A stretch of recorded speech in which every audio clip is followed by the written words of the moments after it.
Morning. Welcome to our 100th Support Our Troops. As usual, we'll start out with a national anthem. If you'll please stand. Can you see how the dawn's early light was so proudly we hailed at the twilight's last gleaming, whose broad stripes and bright stars through the perilous fight o'er the ramparts we watched were so gallantly streaming, and the rocket's red glare, the bombs bursting in air, gave proof through the night that our flag was still there. Oh, say does that star-spangled banner yet wave o'er the land of the free and the home of the brave? True. Estimated attendance through last week was 3,140 people. The names read of troops overseas and returned. Packages sent to overseas troops, 209. Phone cards sent to troops, 333, with a total value of $3,795. Small flags sent to troops, 95.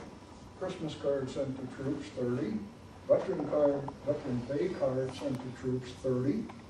The ladies made and shipped 734 cool ties, and if you haven't seen them, this is what they look like.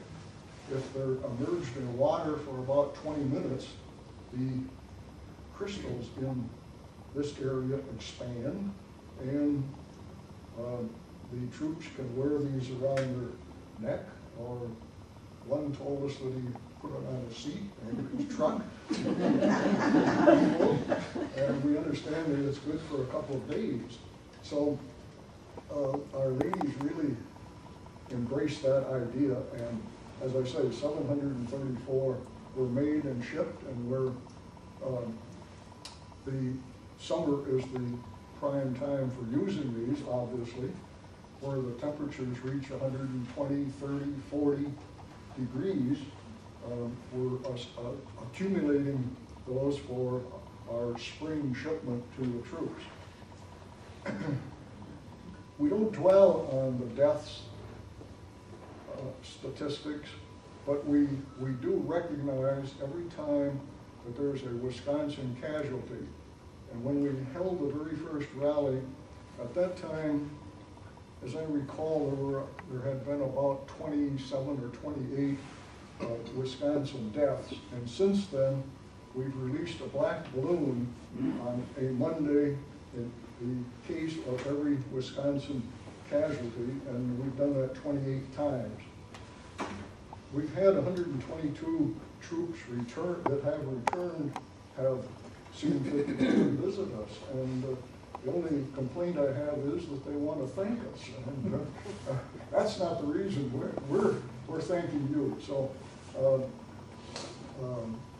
35 have attended.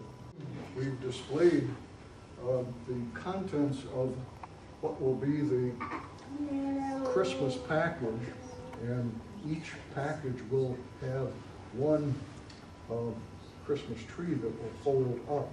But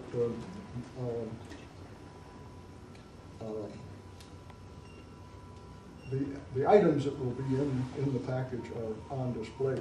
And Shirley Corby offered to and did very nicely wrap each one of these poker games.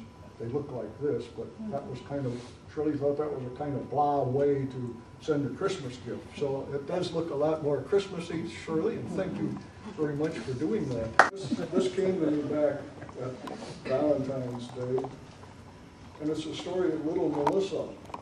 She comes home from first grade and tells her father that they learned about the history of Valentine's Day.